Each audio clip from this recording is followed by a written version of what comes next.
हम लोगों ने मोशन इन वर्टिकल सर्कल पढ़ा था, जिसमें यह था अगर किसी भी ऑब्जेक्ट को आप नीचे कुछ वेलोसिटी दोगे तो उसकी तीन कंडीशंस है। या तो वो लूपिंग की कंडीशन होगी, पूरी तरीके से वो लूपिंग करेगा। उसके लिए याद करो सबसे नीचे वाले पॉइंट पर मिनिमम स्पीड कितनी होनी चाहिए, √5gl। टॉप मोस्ट पॉइंट पर बेटा मिनिमम स्पीड कितनी होनी चाहिए, √gl के बराबर या gr के बराबर। ठीक, सबसे टॉप मोस्ट पॉइंट पर टेंशन हम लोगों ने 0 माना था, बॉटम मोस्ट पॉइंट पर जो टेंशन था वो 6 mg था। ठीक, इसके अलावा नेक्स्ट कंडीशन थी condition of oscillation. Condition of oscillation बोलो तब होता है जब स्पीड √2gl से √5gl के बीच में होती है, तब पार्टिकल ऑसिलेट करता है लाइक दिस।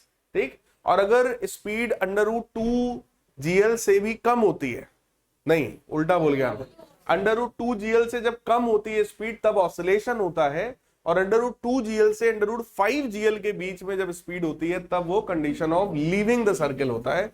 इस तरीके का हम लोगों ने मोशन इन वर्टिकल सर्कल पढ़ा था।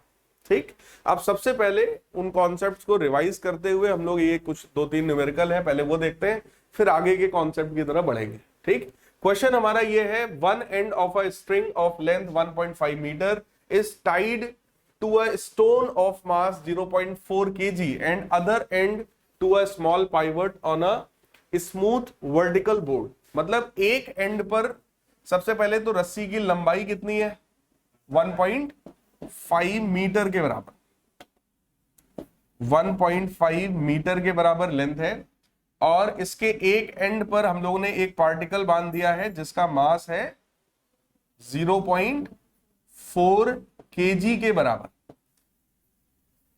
फिर कह रहे हैं what is the minimum speed of the stone required at its lower most point so that string does not slack at any point in its motion along vertical circle. देखो slack का मतलब क्या होता है, सिकुड़ना। मतलब वो जो रस्सी है वो पूरे टाइम टाइट बनी रहे, रस्सी टाइट बनी रहे, उसके लिए उसमें क्या होना चाहिए, टेंशन। मतलब आपसे ये पूछा जा रहा है बॉटम मोस्ट पॉइंट पर इस पार्टिकल की वो मिनिमम स्पीड बताइए जिस पर वो रस्सी पूरे मोशन के दौरान टाइट बनी रहेगी। और रस्सी टाइट बनी रहेगी मतलब मोशन कौन सा होगा, सर्कुलर, यानी कंडीशन कौन सी है, लूपिंग। बोलो यार, अगर टेंशन पूरे पाथ में रस्सी में बना हुआ है तो क्या वो सर्कुलर पाथ पे बना रहेगा। मैंने आपको पिछली क्लास में बोला था सर्कुलर पाथ पे बना के रखने का काम यहाँ पे कौन करता है, टेंशन। तो जरा सोचो नीचे वाले पॉइंट पर बेटा स्पीड कितनी होनी चाहिए, √5gr, सही है। सो दैट इज √5 इंटू जी की वैल्यू 9.8 या 10 जो लेना हो ले लीजिए। रेडियस कितना है लेंथ के बराबर, दैट इज 1.5। क्या इसको हम लोग सॉल्व कर लेंगे, सॉल्व कर लेंगे, that will be our answer. एकदम आसान क्वेश्चन है, कॉन्सेप्ट पर बेस्ड है। अगले क्वेश्चन की तरफ बढ़ते हैं। नेक्स्ट क्वेश्चन देखिए क्या है हमारा। इस क्वेश्चन में हम लोगों से ये कहा जा रहा है, a body weighing 0.4 kg is world in a vertical circle. इसका मतलब क्या होता है, रिवॉल्व कराना। अगर हमने एक बॉडी को वर्टिकल सर्कल में रिवॉल्व कराया है, मेकिंग 2 रेवोल्यूशंस पर सेकेंड, यानी कि 2 रेवोल्यूशन एक सेकंड में है, तो ये इसकी क्या है, फ्रीक्वेंसी है। ये क्या है, फ्रीक्वेंसी है। स्पीड तो होता मीटर पर सेकंड में, अगर रेवोल्यूशन पर सेकंड है तो ये क्या चीज है, it is frequency. If radius of the circle is 1.2 metre, find tension in the string when the body is at bottom of the circle and when it is at top of the circle. तो question में देखो circular path की बात कर रहे हैं, तो सबसे पहले देखिए हमने एक सर्कल कंसीडर किया। इस सर्कल का सेंटर यहां कहीं पे रहा होगा, तो ये इसका क्या हो गया, रेडियस। अब कोई एक ऑब्जेक्ट कंसीडर करो, इस ऑब्जेक्ट का जो मास है क्वेश्चन में वो कितना है, 0.4 kg। तो मास हो गया 0.4 kg। Vertical circle making 2 revolutions पर सेकेंड। अगर 2 रेवोल्यूशन पर सेकेंड है बेटा, फ्रीक्वेंसी हो गई ना 2 रेवोल्यूशंस पर सेकेंड, है ना, आरपीएस। अगर फ्रीक्वेंसी पता है तो क्या इससे हम लोग ओमेगा निकाल सकते हैं, बोलो यार। Omega is equal to 2 pi F होता है, ये फॉर्मूला पता है सबको। So we can find out omega और ओमेगा बोलो कितना हो जाएगा 4 pi radian per second. Omega का यूनिट क्या होता है रेडियन पर सेकेंड। ओमेगा होता क्या है एंगुलर वेलोसिटी या एंगुलर फ्रीक्वेंसी। ठीक, अगर फ्रीक्वेंसी एफ है बेटा तो ओमेगा कितना होता है 2 पाई एफ, या ओमेगा बराबर 2 पाई अपॉन कैपिटल टी भी होता है, याद करो ये सब पढ़ चुके हैं आप लोग सर्कुलर मोशन में। फिलहाल हमसे आगे क्या कह रहे हैं, if radius of the path is 1.2 metre, यानी कि रेडियस अपने को पता है 1.2 मीटर के बराबर, find tension in the string, रस्सी में टेंशन चाहिए हमको जब ऑब्जेक्ट सबसे नीचे है और जब ऑब्जेक्ट सबसे ऊपर है। तो सबसे नीचे वाली इस सिचुएशन में जरा सोचो, अगर टेंशन चाहिए तो टेंशन एक फोर्स है, बोलो बोलो यार। अगर फोर्स की बात कर रहे हैं तो मतलब फ्री बॉडी डायग्राम बनाना पड़ेगा। यहां पर जरा सोचिएगा, इस ऑब्जेक्ट का वेट किधर लगेगा, हमेशा डाउनवर्ड होता है वेट, ठीक। टेंशन किधर लगेगा बोलो, अगर सर्कुलर मोशन में है तो कौन सा फोर्स होना चाहिए सेंट्रीपिटल। सेंट्रीपिटल यहां कौन प्रोवाइड करेगा टेंशन। टेंशन अंदर की तरफ है और mg बाहर की तरफ है, तो क्या नेट सेंटर की तरफ नेट फोर्स क्या वो t माइनस mg हो जाएगा। सेंटर की तरफ नेट फोर्स सोचो क्या वो t माइनस mg होगा। यही फोर्स किसके बराबर होना चाहिए सेंट्रीपिटल। सेंट्रीपिटल की वैल्यू होती है mv स्क्वायर बाई r या फिर mr ओमेगा स्क्वायर। अगर अपने को ओमेगा पता है तो हम लोग क्या लिखेंगे mr ओमेगा स्क्वायर। तो क्या टेंशन की वैल्यू बेटा आ गई बॉटम मोस्ट पॉइंट पर, बोलो यार mg plus mr omega square. बोलो m पता है, g पता है, फिर m पता है, r पता है 1.2 मीटर, ओमेगा पता है। क्या हम लोग सॉल्व करके टेंशन की वैल्यू निकाल सकते हैं, पक्की बात है, सही है, ठीक। टॉप मोस्ट पॉइंट पर बात करिए, अगर यही ऑब्जेक्ट यहां पहुंच गया, इस बार ये रेडियस है, अब बताओ भाई mg किधर लगेगा, टेंशन किधर होगा, टेंशन किधर होगा, टेंशन किस में होता है, रस्सी किधर है, तो टेंशन भी किधर है, बोलो यार। इस बार क्या दोनों ही फोर्सेस नीचे की तरफ है, इस बार क्या सेंट्रीपिटल दोनों प्रोवाइड कर रहे हैं, तो क्या इस बार सेंट्रीपिटल की वैल्यू T प्लस mg हो गई, है ना। सो फॉर अपवर्ड पॉइंट अगर मैं इसका नाम दे दूं A पॉइंट और इसका नाम दे दूं B पॉइंट, तो ये इक्वेशन किसके लिए है for A, and for B अगर हम लोग लिखेंगे तो इक्वेशन थोड़ा होगा चेंज, और ये बनेगा T plus mg is equal to centripetal, और सेंट्रीपिटल की वैल्यू बोलो कांस्टेंट होती है mr ओमेगा स्क्वायर। सेंट्रीपिटल की वैल्यू नहीं चेंज होती है ना, डायरेक्शन चेंज होता है, बोलो यार, ठीक। इसका मतलब टेंशन की यहां पर वैल्यू बेटा कितनी है mr omega square minus mg, कोई डाउट इसमें। तो टेंशन की वैल्यू ज्यादा कहां पर होती है, ज्यादा कहां पर होती है, कम कहां होती है, ऊपर।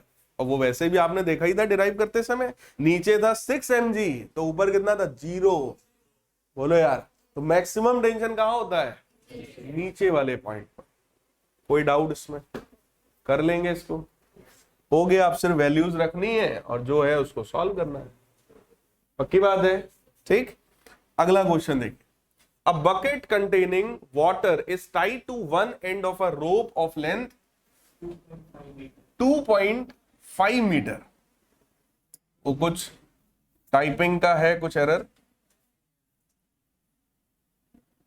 अगर मान लो एक बकेट है और उस बकेट को हमने 2.5 मीटर की रस्सी से बांधा है, 2.5 मीटर की रस्सी है, and rotated about the other and in vertical circle in such a way that water in it does not spill. Spill मतलब गिरना, तो वाटर इसमें से नहीं गिर रहा है।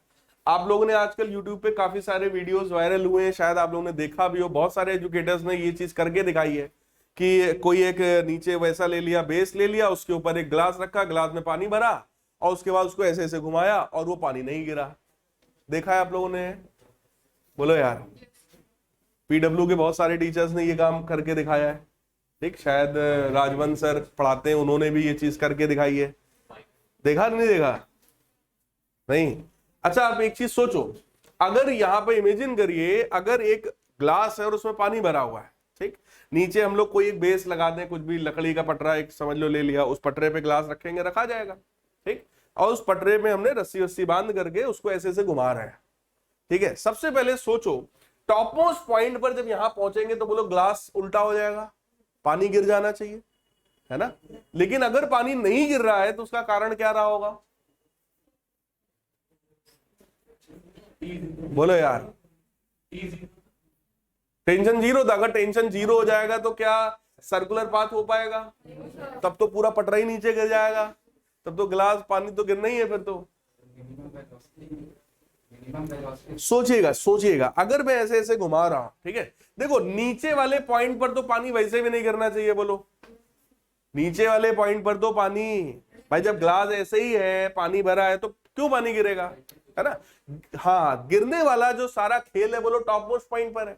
टॉप मोस्ट पॉइंट पर ग्लास हो गया उल्टा तो पानी नीचे गिर जाना चाहिए। लेकिन अगर पानी नहीं गिर रहा है, मतलब पानी पर कोई फोर्स बोलो अपवर्ड लग रहा होगा। नॉर्मली पानी का वेट किधर लगता है? डाउनवर्ड। वेट नीचे रहा होगा और कोई ना कोई फोर्स ऊपर रहा होगा, और सर्कुलर पाथ में सेंटर से अवे फोर्स कौन सा होता है? सेंट्रीफ्यूगल। तो यहां पे आंसर कौन सा हुआ? Centrifugal. It is due to centrifugal force. पक्की बात है। ठीक, अब यहां पर बात करते हैं, कुछ वैसी ही बात यहां पर है। फिलहाल हम लोग इक्वेशन बना लेते हैं। हमसे ये कहा जा रहा है what is the minimum velocity of the bucket eight which this happens and how many rotations per minute is it making them. इनका मतलब ये है कि आप मिनिमम वेलोसिटी पहले तो बकेट की बता दो जहां पर पानी गिर सकता है। तो पानी कहां गिर सकता है? टॉप मोस्ट पॉइंट पर। टॉप मोस्ट पॉइंट पर अगर आपको पानी नहीं गिराना है, यहां पर वाटर अगर नहीं गिरना है, तो क्या ये लूपिंग हो रहा है? बोलो यार। अगर टॉप मोस्ट पॉइंट पर जाके लूपिंग ना हो पाई तो पटरा पानी सब नीचे गिर जाएगा। ठीक, इसका मतलब हमको लूपिंग करानी, और लूपिंग के लिए टॉप मोस्ट पॉइंट पर बोलो स्पीड कितनी होती है? लूपिंग के लिए बोलो यार, for looping top most point पर बेटा स्पीड कितनी थी? Under root g r. याद आ रहा है? बॉटम मोस्ट पॉइंट पर कितनी होती है? Under root 5 GR। लेकिन टॉप मोस्ट पॉइंट पर तो अंडर रूट जी की वैल्यू अपने को पता है, आर भी पता है। जी की वैल्यू 10 है और आर कितना है भाई? 2.5, यानी कि 25 का अंडर रूट हुआ 5। यानी टॉप मोस्ट पॉइंट पर स्पीड कितनी होनी चाहिए? 5 मीटर पर सेकंड मिनिमम। इससे ज्यादा हो तो ज्यादा अच्छा है। बोलो यार, सही है। फिर इसके बाद देखो हमसे क्या बोल रहे हैं, how many rotations per minute is it is making then. उस समय ये कितने रोटेशन, अगर स्पीड उसकी हमें पता है तो क्या आर ओमेगा होता है? V बराबर आर ओमेगा। बोलो यार। और अगर ओमेगा पता है तो बोलो फ्रीक्वेंसी पता है, और वही फ्रीक्वेंसी तो पूछ रहे हैं, रोटेशंस पर मिनट। बोलो भाई, रोटेशंस पर मिनट मतलब क्या पूछ रहे हैं? फ्रीक्वेंसी। फ्रीक्वेंसी के लिए हमको ओमेगा चाहिए, ओमेगा बराबर 2πf कर देंगे, हो जाएगा। कर पाएंगे भाई? देखो V की वैल्यू हमको मिल गई है 5 और V बराबर क्या होता है? R omega. अगर R की वैल्यू है 2.5 तो क्या आप लोग मुझे ओमेगा बता सकते हैं? ओमेगा बराबर V बाई आर। V की वैल्यू है 5 और R की वैल्यू अगर मैं 2.5 ले लूं तो क्या ओमेगा हो गया? 2 रेडियन पर सेकेंड। ओमेगा खुद होता है बोलो 2πf। बोलो यार, 2πf बराबर 2, तो 2 से 2 कटा, फ्रीक्वेंसी कितना आया? 1/। लेकिन ये 1/π क्या है? It is revolution per second. Revolution पर, लेकिन निकालना क्या है? Revolution per minute. तो क्या करें? 60 से multiply. So we will multiply this by 60। आप यहां लिखेंगे this is revolution per second. Next step में आप 60 का मल्टीप्लाई कर दीजिए and this will become rotation per minute या रेवोल्यूशन पर मिनट। ये आपका आंसर हो गया। कोई डाउट इसमें? समझ में आई बात? नेक्स्ट क्वेश्चन, अगला क्वेश्चन देखो भाई, ये सेम क्वेश्चन है, ये आपका होमवर्क है, ये आपको करना है जैसा अभी हम लोगों ने वो इसके पहले वाला क्वेश्चन एक किया था ना, जिसमें सबसे नीचे वाले पॉइंट पर और सबसे ऊपर वाले पॉइंट पर टेंशन निकालना था। सेम टाइप का क्वेश्चन है, लेकिन इस बार टेंशन नहीं निकालना है। क्वेश्चन में पढ़ो जरा क्या कह रहे हैं। कह रहे हैं an aeroplane flying in the sky dives with a speed of 360 kilometre per hour. Aeroplane है, उसकी स्पीड दिया है 360 metre per second in a vertical circle of radius 200 metre. 200 metre radius है, एरोप्लेन की स्पीड हमें पता है और वो वर्टिकल सर्कल में ऐसे ऐसे घूम रहा है। Weight of the pilot sitting in it is 75 kg। Pilot का वेट पता है 75 kg। Calculate the force with which pilot presses his seat when aeroplane is at highest position is at lowest position। एक चीज बताओ, जो pilot है वो कितनी फोर्स से सीट को प्रेस करता है? पायलट कितने फोर्स से सीट को प्रेस करता है? mg तब होता है जब आप यहां बैठे हैं। अभी आप कितने फोर्स से सीट को प्रेस कर रहे हैं? mg, क्योंकि mg लगा नीचे और नॉर्मल रिएक्शन लगा। लेकिन जब वो खुद वर्टिकल सर्किल में होगा तो बोलो वहां पर हमें क्या निकालना है? Normal reaction. अभी जो आपका mg है बोलो आपके नॉर्मल रिएक्शन के बराबर है, जितना वेट नीचे उतना ही वेट ऊपर, और वही नॉर्मल रिएक्शन mg के बराबर है। तो आपने आंसर दे दिया कि सर हम mg फोर्स से नीचे की तरफ पुश कर रहे हैं। सही है। लेकिन यहां पर जब वो इस तरीके के पाथ पर होगा और जब वो सबसे नीचे वाले पॉइंट पर होगा, यहां पर सोचो वेट उसका लग रहा होगा नीचे, नॉर्मल रिएक्शन किधर रहा होगा? ऊपर। बोलो इसके लिए अगर ये सर्कुलर पाथ में बेटा, तो यहां पे सेंट्रीपिटल कौन प्रोवाइड कर रहा है? एन। तो इसकी इक्वेशन बोलो क्या बनेगी? एन माइनस mg बराबर सेंट्रीपिटल। सेंट्रीपिटल कितना होता है? mr। यहां पे क्या निकालना है हमको? mg नहीं निकालना हमको भाई। mg निकालना होगा तो फिर बचा ही गया, मास 75 किलो दिया ही है, जी का मल्टीप्लाई करो आंसर आया। बोलो यार, वो नहीं निकालना था, हमें क्या निकालना है यहाँ पे? Normal reaction. बोलो यार, जितना नॉर्मल रिएक्शन यहां पे रहा होगा उतने ही फोर्स से वो सीट को पुश कर रहा है। यही बोलो न्यूटन साहब का थर्ड लॉ है। जरा सोचो, यहां पे जितने फोर्स से वो सीट को पुश कर रहा होगा बोलो उतना ही सीट उसको नॉर्मल रिएक्शन देगा। तो आपको क्या कैलकुलेट करना है? Normal reaction. नीचे वाले केस में भी वो तो हमने लिख ही दिया, आपके सामने ही है, और ऊपर वाले केस में भी, तो वहां माइनस हो जाएगा यार। क्या ये बात समझ में आई? कर लेंगे। सेम क्वेश्चन है, वहां टेंशन निकालना था, यहाँ पे नॉर्मल रिएक्शन। बस आपको क्वेश्चन पढ़कर ये फील आना चाहिए कि हमें निकालना क्या है। अगर क्वेश्चन पढ़ के आपको ये समझ में आया कि हमें mg निकालना है, तो फिर वही क्वेश्चन गलत हो जाएगा। और वैसे भी खुद सोचो यार, लॉजिकली सोचो, 75 किलो मास है, इतनी कहानी लिखने के बाद तुमसे mg निकालने को बोलेगा? बोलो यार, नहीं पूछेगा ना। इसका मतलब क्वेश्चन में कुछ तो लॉजिक होगा। ठीक, तो आप अगर उस लॉजिक को समझोगे तो आपको क्या निकालना है यहाँ पर? Normal reaction. कर लेंगे। तो ये आपका होमवर्क है, सेम टाइप का क्वेश्चन है, ये आपको करना है। क्लियर? अब हम लोग थोड़ा दूसरे वैरायटी के क्वेश्चंस में आ रहे हैं, लेकिन इस क्वेश्चन में देखो जरा क्या है। हमसे कह रहे हैं a string breaks under a load of 4.8 kg। एक रस्सी जो है वो 4.8 kg के लोड पर टूट जाती है। यानी कि रस्सी जो मैक्सिमम टेंशन झेल सकती है, वो मैक्सिमम टेंशन कितना होगा? 4.8 kg तो बेटा मास है, इसके करस्पॉन्डिंग जो फोर्स होगा, अगर मैं g की वैल्यू 10 ले लूं तो वो मैक्सिमम फोर्स बोलो कितना होगा? 48 न्यूटन का बोलो मैक्सिमम फोर्स वो रस्सी झेल सकती है। तो ये मैक्सिमम टेंशन है जो वो झेल सकती है। इससे ज्यादा टेंशन दोगे तो रस्सी क्या होगी? टूट जाएगी। पक्की बात है। ठीक, अब आगे देखो, कह रहे हैं mass of 0.5 kg is attached to one end of the string 2 metre long and is rotated in a horizontal circle. इस बार वो किस सर्कल में घूम रही है? हॉरिजॉन्टल सर्कल में। मतलब ये क्वेश्चन वर्टिकल सर्कल का पिछले वाले कॉन्सेप्ट से कोई लेना देना नहीं। ठीक, फ्रेश क्वेश्चन है। क्वेश्चन को फिर से पढ़िए। कह रहे हैं कि 48 न्यूटन का मैक्सिमम वो फोर्स झेल सकती है। उसका मास कितना है? 0.5 kg के बराबर। ठीक, और रेडियस कितना है पाथ का? 2 metre. is rotated in a horizontal circle, calculate the greatest number of revolutions that the mass can make without breaking the string. Maximum number of revolution हमें बताना है। तो जरा सोचो, मैक्सिमम नंबर ऑफ रेवोल्यूशन मतलब क्या? हमको फ्रीक्वेंसी बतानी है, ओमेगा बताना है, यही तो निकालना है भाई, ओमेगा। ठीक, तो ओमेगा कैसे मिलेगा?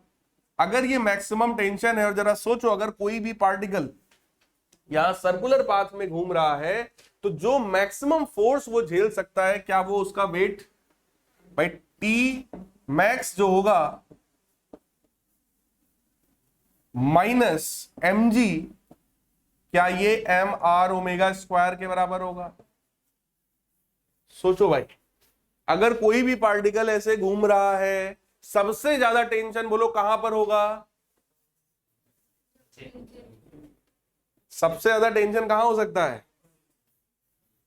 कहां हो सकता है? नीचे।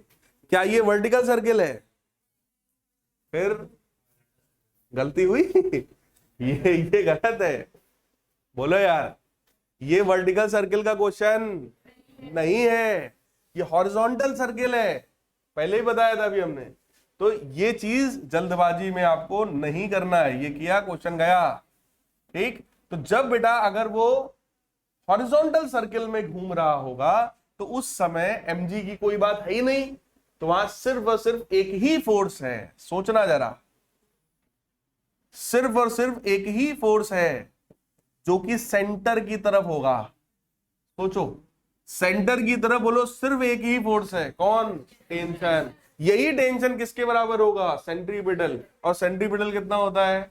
M r omega. तो आप यही बस 48 को, इसी टी को आप एम आर ओमेगा स्क्वायर के बस बराबर कर दीजिए, you will get value of omega. Omega आएगा टी अपॉन एम आर का अंडर रूट। टेंशन की वैल्यू हमें क्वेश्चन में मैक्सिमम गिवन है 48, मास गिवन है क्या? 0.5, और लेंथ कितना है? 2 मीटर। तो ये हो जाएगा आपका 1 अंडर रूट 48। सही है, अंडर रूट 48 ये ओमेगा है। लेकिन हम लोग को क्या चाहिए? नंबर ऑफ रेवोल्यूशन चाहिए। नंबर ऑफ रेवोल्यूशन का मतलब होता है फ्रीक्वेंसी। ठीक, तो ओमेगा हमको पता है, ओमेगा बराबर होता है 2 pi F. So 2 pi F की वैल्यू है under root 48। So we can write here F is equal to under root 48 upon 2 pi. Under root 48 को क्या लिख सकते हैं? 12 इंटू 4, 4 को बाहर निकालो, कितना आएगा? 2 अंडर रूट 12। बोलो यार, इवन इसको भी क्या लिख सकते हैं हम लोग? 4 अंडर रूट 3। बोलो भाई, 2 पाई, तो ये बनेगा 2 अंडर रूट 3 अपॉन पाई। इतने रेवोल्यूशंस पर सेकंड। क्या ये बात समझ में आई? कोई डाउट हो क्वेश्चन में तो बताओ। पक्की बात है, आगे बढ़ा जाए। ठीक, नेक्स्ट कॉन्सेप्ट है कोनिकल पेंडुलम। अब हम लोग क्या पढ़ने चल रहे हैं? Conical pendulum. देखो, एक होता है सिंपल पेंडुलम। सिंपल पेंडुलम तो ये था, ऑसिलेशन वाला कंडीशन समझ लो। ठीक, यहां पर अब हम लोग पढ़ने चल रहे हैं कोनिकल पेंडुलम। कोनिकल पेंडुलम का मतलब जो रस्सी होगी उससे कोई एक पार्टिकल बंधा होगा, और वो पार्टिकल ऐसे ऐसे मूव कर रहा है। ऊपर वाला पॉइंट तो फिक्स है, ऊपर वाला तो फिक्स है, नीचे वाला लेकिन हॉरिजॉन्टल सर्किल में घूम रहा है।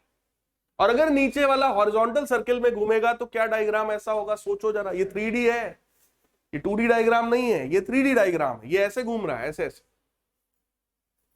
बोलो यार, पक्की बात है? कुछ सोच पा रहे हैं?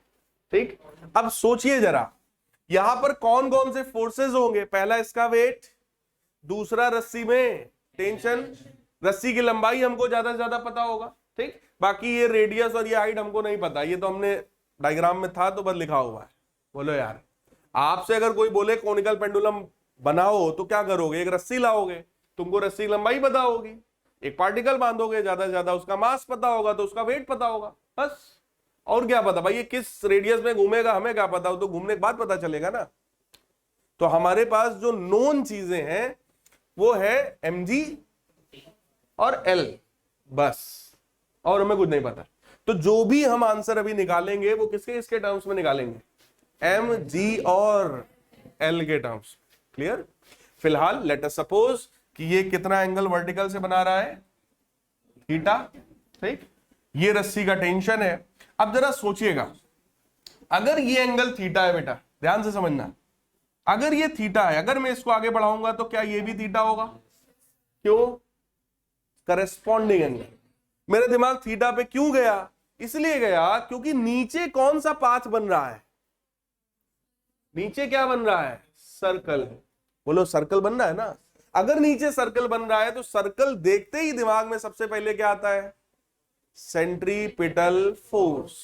There must be a force towards centre of the path जो कि उसको सर्कुलर पाथ में घुमाएगा। हमेशा के लिए बता रहा हूं, कई बार पहले भी बता चुका हूंगा कि अगर सर्कुलर मोशन है तो दिमाग में सबसे पहले क्या आना चाहिए कि सेंट्रीपिटल दे कौन रहा है, कहां से आया सेंट्रीपिटल।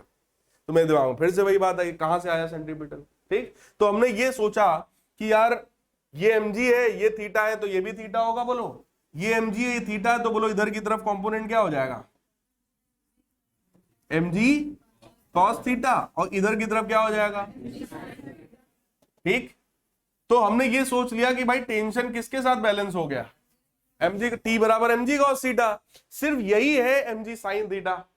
ठीक, लेकिन जरा सोचो, क्या ये सेंटर की तरफ है, सेंटर किधर है पाथ का, अगर ये ऐसे ऐसे घूम रहा है, सेंटर किधर है, बीच में है ना, सेंटर तो ये है। बोलो यार, और ये इधर की तरफ लग रहा है, तो क्या ये सेंट्रीपिटल फोर्स है, क्या ये सेंट्रीपिटल फोर्स है? नो, सेंट्रीपिटल फोर्स किधर होता है? देखो मैथ्स के हिसाब से सही है, मैथमेटिक्स के हिसाब से कंपोनेंट सही किया हमने। भाई ये एंगल थीटा है, ये भी थीटा है, इधर की तरफ cos थीटा है, इधर की तरफ sin थीटा, ऐसे ही तो होता है कंपोनेंट। बोलो यार, और इसके पहले बहुत सारे क्वेश्चंस में हम लोग ने ऐसे ही किया है कंपोनेंट, लेकिन यहां पर ये मेथड हमारा गलत हो गया। क्यों गलत हो गया? क्योंकि टेंशन तो mg cos थीटा के साथ बैलेंस हुआ, लेकिन ये जो mg sin थीटा है ये सेंटर की तरफ, और अगर ये सेंटर की तरफ नहीं है तो ये सेंट्रीपिटल भी नहीं हो सकता भाई साहब। सही है, तो इसका मतलब सर कुछ और करना है। क्या करना है? अगर ये थीटा है तो जरा चेक करिए, ये भी थीटा होगा, ऑल्टरनेट एंगल। अब ये t है, इधर की तरफ t है, ये थीटा है, तो ये क्या होगा, मतलब कंपोनेंट किसका करें, कंपोनेंट किसका करना है हम लोग, टेंशन का। देखो दो ही तो फोर्स थे यार, कौन कौन, टेंशन और mg। पिछली बार हमने किसका कंपोनेंट किया था, mg का, काम नहीं बना। इस बार हम किसका कर रहे हैं, टेंशन का, और शायद काम बन गया। सोचो t cos थीटा किसके साथ बैलेंस हो जाएगा भाई, और t sin थीटा चेक करो किधर की तरफ है। इसका मतलब क्या ये t sin थीटा यही सेंट्रीपिटल है, centripetal force mr omega square होता है, पक्की बात। और t cos थीटा किसके बराबर है? पहले इतने में कोई डाउट हो तो बताइए, ये समझ में आ गया? देखो सेंट्रीपिटल फोर्स कभी भी हम खुद से नहीं लगाएंगे कि भैया ये सर्कुलर पाथ पे घूम रहा है तो सेंटर की तरफ mv स्क्वायर बाई आर लगा दिया ना। सेंट्रीपिटल फोर्स खुद नहीं कभी लगाते, ऑलरेडी लगे हुए फोर्सेस में जो सेंटर की तरफ हो वही क्या है, सेंट्रीपिटल। तो ऑलरेडी लगे हुए फोर्सेस दो ही थे, एक टेंशन और एक mg। उसी में हमने कुछ कलाकारी किया, कंपोनेंट कंपोनेंट करके पता चला भैया t sin थीटा है सर सेंटर की तरफ, तो यही क्या हो गया, सेंट्रीपिटल। फिलहाल अगर मैं इन दोनों को, देखो हमारा इंटरेस्ट होता है इसमें टाइम पीरियड निकालने में। आप लोग याद करो, आपके 11th में ही पहला जो चैप्टर था यूनिट मेजरमेंट, उसमें आप लोगों ने एप्लीकेशन ऑफ डायमेंशनल फॉर्मूला पढ़ा था। एप्लीकेशन ऑफ डायमेंशनल फॉर्मूला में तीसरा एप्लीकेशन था to derive relation among various physical quantities. वहां पे सबसे पहला क्वेश्चन मैंने आपको यही कराया था, जिसमें एक सिंपल पेंडुलम का टाइम पीरियड निकालना था। याद करो, t बराबर 2π/L/g, याद करिए। ये आप सबको कराया गया होगा, आप सबके स्कूल्स में कराया गया होगा, मैंने भी करवाया था आपको। तो हमारा सारा इंटरेस्ट यहाँ क्या निकालने में है, टाइम पीरियड। हालांकि वो कौन सा पेंडुलम था, सिंपल पेंडुलम, वो ऐसे वाला था। ये कैसे वाला है, ऐसे वाला, ऐसे ऐसे घूम रहा, कोनिकल पेंडुलम। क्लियर? अब देखिए जरा, अगर दोनों इक्वेशंस को बेटा मैं डिवाइड कर दूं, इक्वेशन 1 बाई इक्वेशन 2, टी से टी क्या कैंसिल हो जाएगा, साइन थीटा बटे कॉस थीटा, टेन थीटा बराबर एम से M cancel, R omega square by G. सही है। एक तो कभी जरूरत पड़ेगी तो हम ये वाला एंगल निकाल सकते हैं, अगर हमको आर पता हो ओमेगा पता हो तो क्या निकाल सकते हो, एंगल। ठीक। फिलहाल अगर टाइम पीरियड में इंटरेस्ट है तो हम किसके बारे में सोच रहे हैं, ओमेगा के बारे में। क्यों, क्योंकि ओमेगा होता है 2 पाई अपॉन टाइम पीरियड। बोलो यार, तो अगर ओमेगा मिल जाएगा तो टाइम पीरियड मिल जाएगा। तो यहां से जरा सोचो, ओमेगा कितना होगा, under root g tan theta by r. सही है। हम लोग जो भी आंसर यहां निकालना चाहते हैं, देखो आंसर तो हमारा आ गया कि भाई ये 2 पाई बाई कैपिटल टी के बराबर है, so that is under root g tan theta by small r. तो कैपिटल टी की वैल्यू बेटा कितनी आई, 2 पाई आर बाई, बोलो यार। लेकिन हम लोग जो भी आंसर निकालना चाहते हैं वो नोन के टर्म्स में निकालेंगे ना, जो हमें पता था पहले हमें क्या क्या पता था, मास और लेंथ, मास और बस दो ही चीज तो पता थी। भाई आपसे मैं बोलूं ये कोनिकल पेंडुलम बनाना है तो क्या लाओगे, रस्सी लाओगे, उसमें पार्टिकल बांधोगे, तो रस्सी का तुम्हें क्या पता होगा, लेंथ। टेंशन तो बाद की बात है, टेंशन तो बदलता रहता है, नीचे वाले पॉइंट पे 6 mg, ऊपर वाले पॉइंट पे 0, टेंशन तो बदलता रहता है, हमें क्या पता टेंशन कितना है। बोलो यार, वो तो डिपेंड करेगा ना कितनी स्पीड से घुमा रहे हैं, क्या घुमा रहे हैं। बोलो यार, यहां पर क्या पता था हमको, लेंथ। और तो हम फाइनल आंसर भी लेंथ के टर्म्स में देना चाहते हैं, ना कि आर के टर्म्स। देखो टेंशन तो यह है ही नहीं, टी तो हमें निकालना था, ये टी क्या है, टाइम पीरियड, ये टी क्या है, ये टी टेंशन, टेंशन ये वाला टी था। सही है ना, टेंशन की टेंशन हमें लेनी नहीं क्योंकि हमें निकालना ही नहीं है, हमको सिर्फ क्या निकालना है, टाइम पीरियड। तो ओमेगा के फॉर्मूले में ये जो टी आता है ये क्या है, टाइम पीरियड। लेकिन टाइम पीरियड हमारा आ गया आर के टर्म्स में, जो हम नहीं चाहते, हम चाहते हैं एल के टर्म्स में आ गया। क्लियर। तो अगर इस आर को एल में कन्वर्ट करना है तो कोई ऐसा रिलेशन सोचो जो आर और एल के बीच और थीटा के साथ होता हो, कुछ साइन थीटा। देखो इसमें अगर यहां पर आप साइन थीटा देखो, साइन थीटा का फॉर्मूला बोलो क्या होगा, आर बाई, तो क्या आर की वैल्यू हम लोग एल साइन थीटा लिख सकते हैं। हाँ भाई,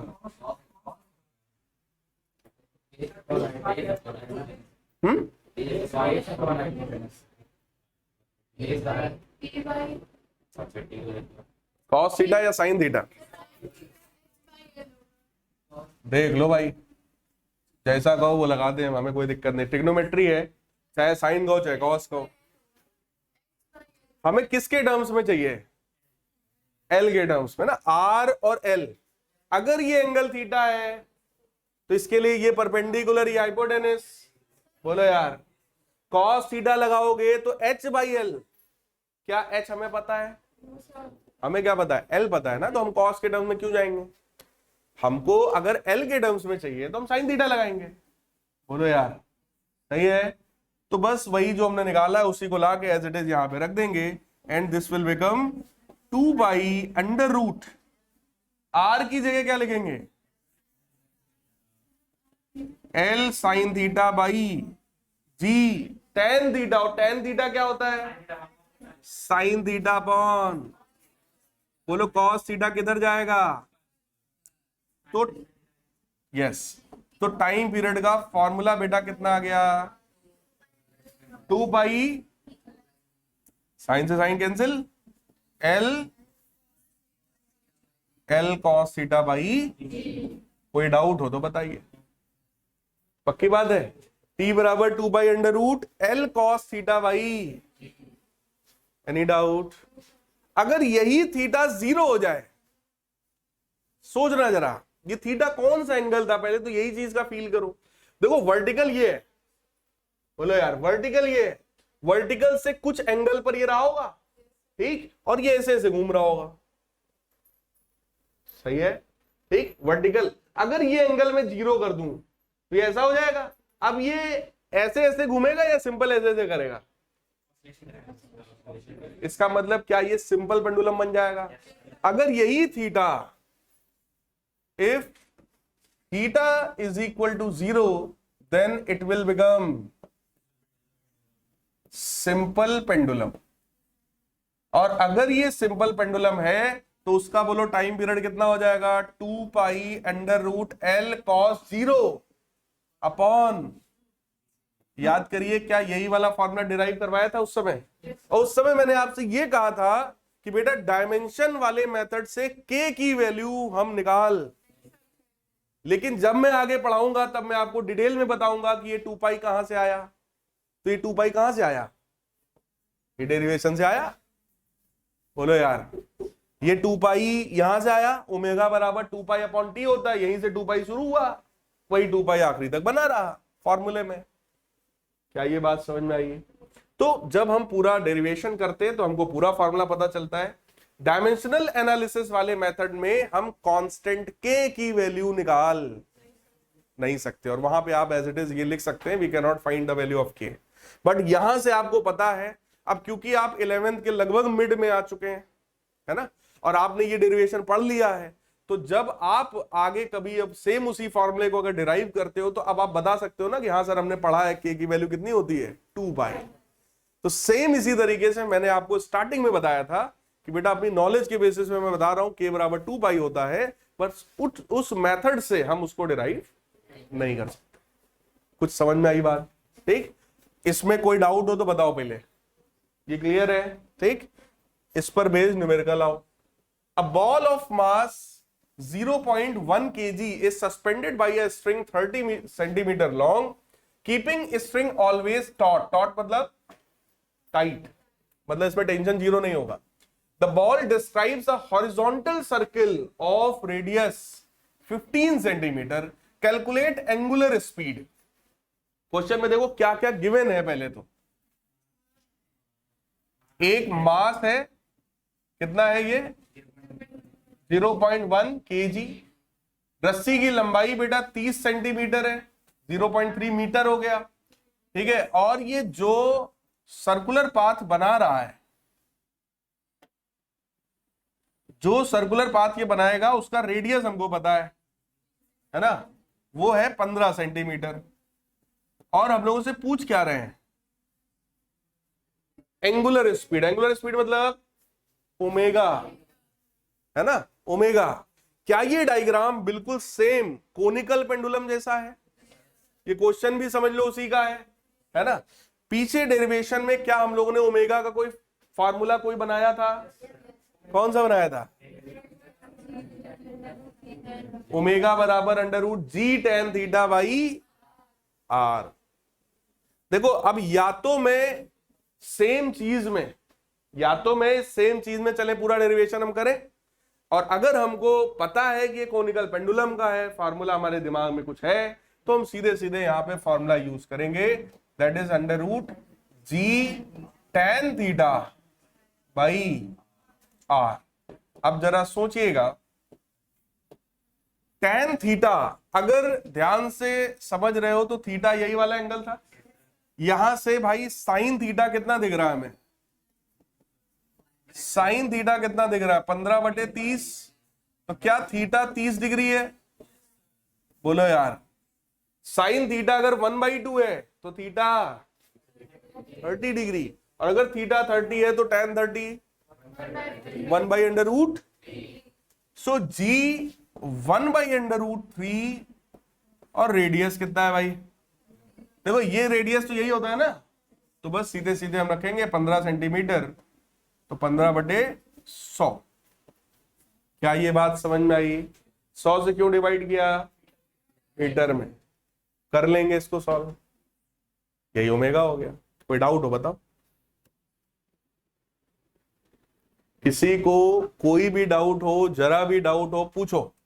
मास का भाई साहब कोई यूज नहीं है, वैसे ही दिया है ना, क्योंकि मास वाला जो एक्सप्रेशन था वो याद करो कैंसिल ही हो जाता है एम से एम कैंसिल। तो इस पूरे फॉर्मूले में कहीं भी मास का कोई यूज नहीं है, वो बस दिया है सही। कर लेंगे, ठीक। तो ये आप लोगों ने अभी तक देखो दो कॉन्सेप्ट पढ़ लिए, ठीक। पहला कॉन्सेप्ट क्या था, मोशन इन वर्टिकल सर्किल, उस पर बेस्ड मैंने आपको क्वेश्चन कराए। दूसरा था कोनिकल पेंडुलम, मैंने उस पर बेस्ड आपको क्वेश्चन कराए। अब तीसरा आपके इंटरेस्ट की चीज है बेंडिंग ऑफ अ साइक्लिस्ट, क्योंकि आप सब मैक्सिमम सब साइक्लिस्ट हैं, ठीक। मैक्सिमम सभी ने साइकिल चलाया है, इस एज में सभी बच्चे चलाते ही हैं साइकिल। साइकिल जब आप टर्निंग कर रहे होते हो तो ड्यूरिंग टर्निंग कई बार आपने फील किया होगा साइकिल थोड़ा सा बेंड अपने आप हो जाता है।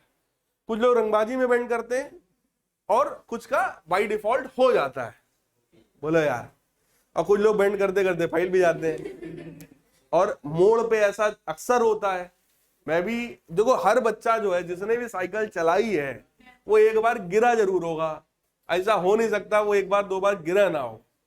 तो मैं जनरली मैं बहुत अच्छी बाइक या साइकिल चलाता हूं, लेकिन मैं भी एक बार फैला था, तो वो भी ऐसे ही किसी टर्न पे ही फैला था, ठीक है। तो वहां पर अब हम लोग इस चीज का लॉजिक समझेंगे कि मोस्ट ऑफ द टाइम जब आप साइकिल चलाते हो आप टर्न कर जाते हो, लेकिन कभी कदार आप गिर भी जाते हो। बालू आलू पड़ा हो तो गिरने के ये चांस ज्यादा बढ़ जाते हैं, साइकिल या बाइक स्लिप कर जाती है।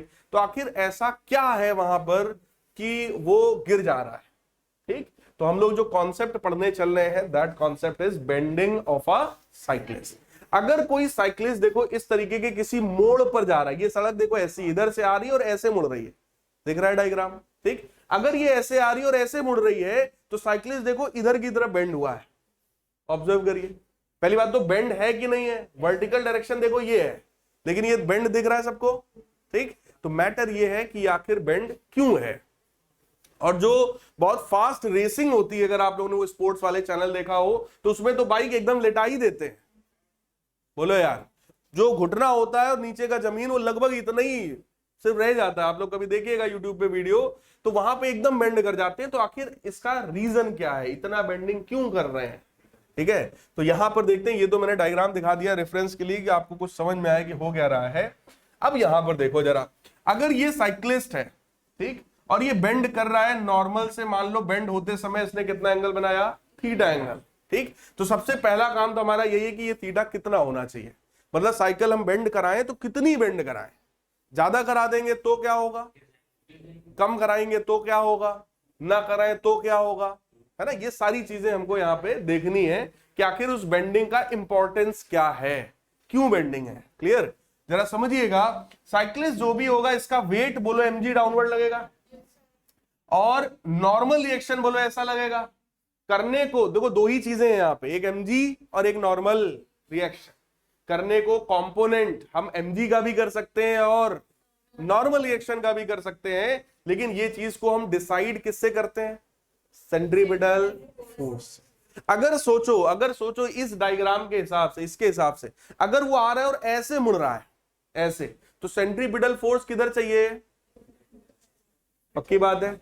मान लो सड़क ऐसी है, ऐसी सड़क आ रही है और ऐसे मुड़ी हुई है जैसा इस डायग्राम में शो कर रहे हैं, क्लियर। तो ड्यूरिंग टर्निंग क्या आप सर्कुलर पाथ पर हैं, ड्यूरिंग टर्निंग, और टर्निंग के समय अगर आप सर्कुलर पाथ पर हैं, कितने भी समय के लिए अगर आप सर्कुलर पाथ पर हैं, तो there must be centripetal. Matter यही है कि वो सेंट्रीपिटल फोर्स आखिर कौन देगा। यहां पर इस डायग्राम में फ्रिक्शन की कोई बात नहीं की हमने, फ्रिक्शन है ही नहीं मान लो, ठीक, फ्रिक्शन नेग्लिजिबल मान के हम चल रहे हैं। अब आप सोचो, अगर मैं mg के कंपोनेंट्स करूंगा बेटा, तो mg ये है, बोलो ये थीटा है तो ये भी थीटा, बोलो यार। इधर की तरफ mg cos थीटा और इधर की तरफ mg, तो आपका नॉर्मल रिएक्शन तो mg cos थीटा के बराबर हो सकता है, लेकिन इस mg sin थीटा से हमको कोई सेंट्रीपिटल फोर्स नहीं मिलेगा भाई साहब, बोलो यार। अब ये जो भाई साहब है जो कि नॉर्मल से, जरा सोचो, ये जो डायग्राम है ये नॉर्मल से इधर की तरफ बेंड हुआ है, क्लियर। अगर ये इधर की तरफ बेंड हुआ है तो ये किधर की तरफ सड़क मुड़ रही होगी, ऐसे मुड़ रही होगी ना। या कभी देखा किसी को उल्टा बेंड होकर के उल्टा ही मुड़ रहा हो, देखा कभी किसी ने, नहीं होता ना ऐसा। अगर ये इधर की तरफ बेंड हुआ है तो ऑब्वियस है इधर ही मुड़ रहा होगा अकॉर्डिंग टू दिस डायग्राम, क्योंकि इसमें देखो ये ड्राइवर आ रहा है, साइकिल लेके आ रहा है, और वो साइकिल ऐसे बेंड है, इसका मतलब वो ऐसे मुड़ रहा होगा, बोलो यार। तो इस पाथ का सेंटर किधर की तरफ है, तो हमको एक फोर्स तो चाहिए टुवर्ड सेंटर, बोलो यार। इसीलिए मैंने यहां पे mg के कंपोनेंट नहीं किया, कंपोनेंट हम लोगों ने किसका किया, नॉर्मल रिएक्शन। नॉर्मल रिएक्शन का किया तो n cos थीटा हो गया और इधर की तरफ n। अब जरा आप सोचो, n cos थीटा ये तो बैलेंस हो गया किससे, mg से। अगर ये बैलेंस नहीं होगा तो अगर ऊपर वाला फोर्स ज्यादा है तो साइकिल उछल जाएगी। बोलो यार, नीचे वाला ज्यादा नहीं हो सकता वरना वो धरती फाड़ के घुस जाएगी। बोलो यार, तो ये हो नहीं सकता, मतलब mg वाला ज्यादा हो जाए ये कम हो जाए ऐसा नहीं होता है। ठीक, अगर n cos थीटा ज्यादा हो गया तो साइकिल उछल जाएगी। कई बार चलते समय होता है साइकिल उछल गई किसी से, है ना। तो फिलहाल अभी तो क्या है, बैलेंस्ड है, क्योंकि हमें सिर्फ टर्निंग करानी है, हमें उछल कूद नहीं कराना है यहाँ पे। ठीक, तो n cos थीटा किसके बराबर, mg के बराबर। बोलो यही n sin थीटा है, टूवर्ड सेंटर है। ठीक, यही क्या प्रोवाइड करेगा, और सेंट्रीपिटल की वैल्यू बोलो कितनी होती है, mr ओमेगा स्क्वायर या फिर mv स्क्वायर बाई r। यहां पे फिर से वही बात आई, इक्वेशन 1 है, इक्वेशन 2 है। अगर दोनों इक्वेशंस को मैं डिवाइड कर दूं, इक्वेशन 2 बाई इक्वेशन 1 कर दूं, तो जरा देखो n से n कैंसिल, साइन बटे कॉस, tan थीटा बराबर m से m कटा v square by r g. tan theta is equal to v square by, कोई डाउट हो तो बताइए। क्लियर, यहां से क्या हम लोग को थीटा एंगल मिल जाएगा, मतलब कितनी बेंडिंग हमें करानी है क्या ये मिल जाएगा। सो थीटा बराबर फॉर्मूला क्या हुआ हमारा, tan inverse v square upon, आप ये वाले फॉर्मूले को सिंपल दिमाग में रखो, tan थीटा बराबर v square upon R G. इसका मतलब एक चीज और हुआ, tan थीटा अगर हमारा v square upon R G के बराबर हुआ तो बेटा v किसके बराबर हुआ, अंडर रूट। अब जरा एक चीज सोचो, वो जिस एंगल से बेंड कराएगा क्या वो एंगल हमेशा एक्यूट एंगल होगा, क्या वो कभी ऑब्ट्यूज भी हो सकता है, धरती फाड़ के घुस जाओ टेढ़ा होके जाए, कोई देखा कभी ऐसा किसी को, नहीं। इसका मतलब वो ये एंगल 90 से कम ही होगा, बोलो, है ना। इसका मतलब दिस मस्ट बी एक्यूट, और अगर ये एंगल एक्यूट होगा तो एक्यूट एंगल के बढ़ने पर tan थीटा भी बढ़ता है। tan 0 0 होता है, tan 30 1/√3, tan 45 1 और tan 90 इनफाइनाइट। बोलो यार, इसका मतलब अगर एंगल बढ़ रहा है 0 30 45 60 90 तो tan की वैल्यू भी, मतलब थीटा बढ़ेगा tan थीटा बढ़ेगा, और अगर tan थीटा बढ़ेगा तो वेलोसिटी भी। मतलब अगर आपको फास्ट स्पीड से टर्निंग करनी है तो आपको साइकिल ज्यादा बेंड करानी पड़ेगी। अब लोग फेल क्यों जाते हैं, क्योंकि वो उतनी स्पीड में है नहीं, रंगबाजी के लिए बेंडिंग ज्यादा करा ली, साइकिल ने कहा पहले बेंडे हो जाओ तुम। बोलो यार, यहां पे मैटर क्या है, अगर आपने स्पीड बढ़ाई है तो आपको थीटा बढ़ाना पड़ेगा, लेकिन होता क्या है यहां पर इसी चीज का बैलेंस नहीं बन पाता। साइकिल चलाते समय आप फॉर्मूला तो लगा नहीं रहे हैं ना, आप हर एक मोड़ पे ये सोच रहे हैं कि कितनी स्पीड होनी चाहिए, कितना एंगल होना चाहिए, ये तो अंदाजे से चलता है सारा खेल, है ना। तो पता चला आपने एंगल ज्यादा बेंड करा लिया और आपकी स्पीड उतनी नहीं है, इसीलिए आप वहीं पे फैल जाते हैं। क्या ये बात समझ में आई। सो कितनी बेंडिंग हमें करानी चाहिए साइकिल की, फॉर्मूला एक ही है, कौन सा, tan थीटा बराबर v स्क्वायर अपॉन, पक्की बात है, क्लियर है। सर क्या बेंडिंग कराना हमेशा जरूरी होता है, क्या सर बिना बेंडिंग कराए हम साइकिल टर्न ही नहीं करा सकते, क्या बेंडिंग कंपलसरी होता है, बिना बेंडिंग के भी आप लोगों ने कभी टर्न कराया है, यही होगा। आज जाते समय इस चीज को ट्राई करिएगा, बिना बेंडिंग के भी टर्निंग हो जाती है, इसका मतलब वहां पर सेंट्रीपिटल बोलो कोई और दे रहा होगा, वहां पे सेंट्रीपिटल। यार यहां पे बेंडिंग क्यों कराया था, ताकि नॉर्मल रिएक्शन का एक कंपोनेंट किधर मिल जाए, सेंटर की तरफ, और यही क्या प्रोवाइड कर रहा था, सेंट्रीपिटल। और अगर आप चाहते हो कि बेंडिंग ना कराना पड़े, बिना बेंड कराए हम ऐसे ऐसे सीधे पार हो जाएं, तो इसका मतलब वहां सड़क पे क्या होना चाहिए, फ्रिक्शन। सड़क पे क्या होना चाहिए, अगर फ्रिक्शन होगा तो जरा सोचो, मान लो साइकिल वाला ऐसे आ रहा है बिना बेंड कराए वो ऐसे जा रहा है, तो इस बार इस टर्निंग के समय बोलो फ्रिक्शन लग रहा होगा कि नहीं लग रहा होगा। अगर फ्रिक्शन वाली सड़क है, जो कि होती है रियलिटी में, देखो ये तो एक आइडियल केस है कि फ्रिक्शन लेस सड़क हो जाए। सड़क कभी फ्रिक्शन लेस हो सकती है? वो भी इंडिया की कभी नहीं हो सकती, ठीक। तो फ्रिक्शन लेस तो एक इमेजिनेशन है ना। तो वो तो एक आइडियल केस हो गया कि चलो ठीक है, न्यूमेरिकल में पूछेंगे, हम लगा देंगे, बात खत्म हो। लेकिन रियलिटी की अगर बात करो तो फ्रिक्शन तो होगा और भरपूर होगा अपने यहां तो, ठीक। तो अगर फ्रिक्शन है तो उस कंडीशन में आप जरा सोचो, अगर आप बेंडिंग करा रहे हो तो फ्रिक्शन किधर लगेगा? साइकिल या कार लेके मान लो मैं ऐसे मुड़ा, ठीक, तो ये कार किधर की तरफ जाने की कोशिश कर रही है, साइकिल किधर की तरफ नॉर्मली जाने की कोशिश करती है, ये मुझे बताइए। अगर किसी का एक्सीडेंट होते आपने देखा हो हाईवे पर, मान लो कार की मैं बात कर रहा हूं, थोड़ा आपके लिए सोचना आसान हो जाएगा। कार आ रही है और मान लो ये सड़क ऐसे हो रहा है, ठीक, और बाई चांस यहां एक्सीडेंट हुआ, तो वो कार किधर की तरफ जाती है, आउटवर्ड्स या इनवर्ड्स? हमेशा, ठीक। टर्निंग अगर ऐसे हो रही, पता चला इधर ही घुस गए ले जाके, यही तो होता है। या टर्निंग कर रहे हैं एकदम अंदर, इधर घुस दिया, ऐसा कभी देखा है? ऐसा बहुत कम होता है, रेयर केस है ना। नॉर्मली अगर कार ऐसे आ रही है तो आउटवर्ड चली जाती है और उधर ही एक्सीडेंट हो जाता है, खाई में गिर गई, कुछ हो गया। कभी नहीं देखा होगा कि कार ऐसे आ रही थी, पहाड़ में घुस गई अंदर। खाई में गिरने वाला खूब सुना होगा, क्योंकि वो खाई किधर की तरफ होती है, आउटवर्ड साइड, क्लियर। तो अगर गाड़ी आउटवर्ड जा रही है तो फ्रिक्शन किधर लगेगा? पक्की बात है। इसका मतलब अगर साइकिल हमारी ऐसे आ रही है और टर्निंग कर रही है भाई साहब, तो एक फोर्स इनवर्स लग रहा है, कौन? फ्रिक्शन। किस पे लगेगा? टायर पे, पक्की बात है। और अगर फ्रिक्शन का फोर्स टायर पे लग रहा होगा तो इस बार हमें बेंडिंग कराने की जरूरत।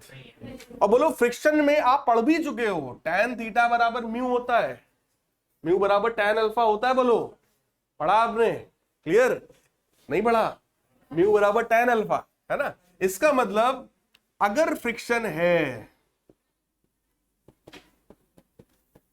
अगर फ्रिक्शन है तो V बराबर अंडर रूट म्यू आर जी।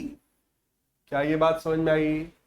अगर फ्रिक्शन नहीं है तो म्यू बराबर V बराबर under root r g tan theta, और अगर फ्रिक्शन है तो टेन थीटा की जगह म्यू आ जाएगा। बोलो यार, म्यू बराबर टेन थीटा पढ़ा है सबने, ठीक। तो उस टेन थीटा की जगह क्या ले आएंगे? म्यू। तो फ्रिक्शन अगर कभी दिया जाएगा तो म्यू आर जी, नहीं दिया जाएगा, पूछेंगे बेंडिंग कितनी कराएं, तो क्या होगा? Under root r g tan theta. देखो साइकिल एक छोटी डिवाइस है, छोटी चीज है, सभी चलाते हैं अपने हिसाब से, इधर उधर बेंड करा लेते हैं, ठीक है। तो कई बार फ्रिक्शन होता है, ठीक है, कई बार फ्रिक्शन होने के साथ साथ लोग बेंडिंग भी करा लेते हैं, तो ज्यादा ही सेंट्रीपिटल फोर्स ले लेते हैं, ठीक है ना। तो कई बार रिक्वायर्ड होता है और कई बार नहीं रिक्वायर्ड होता है, हम फिर भी बेंडिंग करा के हम निकल जाते हैं। बोलो यार, क्योंकि यहाँ पे कोई चीज नाप वाप के नहीं चल रही है, यहाँ कोई कैलकुलेटेड चीज नहीं, यहाँ तो सब एक्सपीरियंस से चलता है बस। जितना बढ़िया साइकिलिस्ट वो पार कर लेता है, वो गिरता नहीं है, बात खत्म हो गई। पढ़ तो आप आज रहे हैं, साइकिल आप पिछले हमें लगता है 4-6 साल से चला रहे होंगे, ठीक। किसी को नहीं पता था ये सब होता है कुछ, लेकिन ये तो एक थ्योरेटिकल कॉन्सेप्ट हो गया, बात समझ में आई। अब लेकिन जब यही बात कार वार के लिए आएगी तब मैटर कुछ अलग होगा। फिलहाल एक दो न्यूमेरिकल देख लो, फिर हम लोग कार के लिए सेम चीज को डिस्कस करते हैं। Calculate the angle through which a cyclist bends from vertical when he crosses a circular path of 34.3 meter in circumference in under root 22 minute. Take G as this. Question क्या है हमारा? क्या निकालना है? क्या निकालना है? एंगल, यानी कि वो भी साइक्लिस्ट वाला एंगल। फॉर्मूला बोलो एक ही है, कौन सा? tan थीटा बराबर V स्क्वायर बाई आर जी। बोलो यही थीटा निकालना है, ठीक। V कितना है यहां पर? नहीं गिवन है भाई। स्पीड कितना है ये यहां पर गिवन। अगर सरकमफेरेंस पता है 34.3 मीटर, तो क्या हमको रेडियस पता है? सरकमफेरेंस क्या 2 पाई आर के बराबर होता है? क्या यहां से आर निकल आएगा रेडियस? और अगर रेडियस पता है तो उसको हम आगे यहां पे पहले तो यूज कर लेंगे, सही है। और अगर वो 34.3 मीटर सरकमफेरेंस पार करता है अंडर रूट 22 सेकंड में, तो क्या हमको स्पीड भी पता है? स्पीड कितनी है बेटा? पहली बात तो यहां से रेडियस बोलो आ जाएगी, रेडियस आ जाएगा ना यहां से। स्पीड जो है क्या वो 34.3 डिवाइडेड बाई √22 के बराबर है? बोलो यार। स्पीड बराबर डिस्टेंस अपॉन टाइम, वही लगाया हमने। बोलो स्पीड भी पता है, रेडियस भी पता है, कर दो उठा के, कर लेंगे। वहां से tan थीटा हमारा आ जाएगा, शायद 45 डिग्री आता है, शायद, मुझे पता नहीं है, चेक करके देख लीजिएगा, कर पाएंगे? ठीक। अगला क्वेश्चन देखो। Cyclist speeding at 18 kilometre per hour on a level road takes a sharp circular turn of radius 3 metre without reducing speed and without bending toward the centre of the circular. मतलब bending नहीं कराई। अगर bending नहीं कराई है तो यहां पर क्या होना चाहिए? फ्रिक्शन। बिना फ्रिक्शन के अब टर्निंग नहीं हो सकती अगर बेंडिंग नहीं कराया हमने। क्लियर? तो बेंडिंग की नेसेसिटी कहां होती है? फ्रिक्शन लेस सरफेस पर या लेस फ्रिक्शन वाली सरफेस पर। क्लियर? तो फिलहाल the coefficient of static friction between the tyre and the road is 0.1। कितना है? 0.1। ये म्यू की वैल्यू है। Will the cyclist slip while taking the turn और नॉट? मतलब वो फिसलेगा या नहीं फिसलेगा, ये हमारा क्वेश्चन समझ में आया? अब एक चीज मुझे बताओ, अगर हमको स्पीड बताया 18 का मतलब हो गया, अगर मैं 5/18 से मल्टीप्लाई करूंगा तो क्या ये 5 मीटर पर सेकंड आ गया? 5 मीटर पर सेकंड बेटा उसकी स्पीड है। रेडियस पाथ का कितना है? 3 मीटर। कोफिशिएंट ऑफ फ्रिक्शन कितना है? 0.1। क्लियर? इस कॉन्सेप्ट में क्या कोई फॉर्मूला आपके दिमाग में है? फ्रिक्शन के केस में कोई फॉर्मूला मैंने बताया आपको, कौन सा? v बराबर √ म्यू की वैल्यू बोलो, r की बोलो, और g। तो क्या ये √3 बन गया? अगर ये √3 है तो ये वैल्यू 1.732, यही होता ना √3 मीटर पर सेकेंड। तो यार उसकी मैक्सिमम स्पीड टर्निंग के समय कितनी होनी थी? लेकिन है कितनी? स्लिप होगा या नहीं होगा? फैल जाएगा। ठीक, चलिए आज यहीं से रखते हैं। ठीक है, टाइम आपका हो गया है। नेक्स्ट क्लास में हम लोग पढ़ेंगे कि कार की टर्निंग कैसे करते हैं। क्लियर?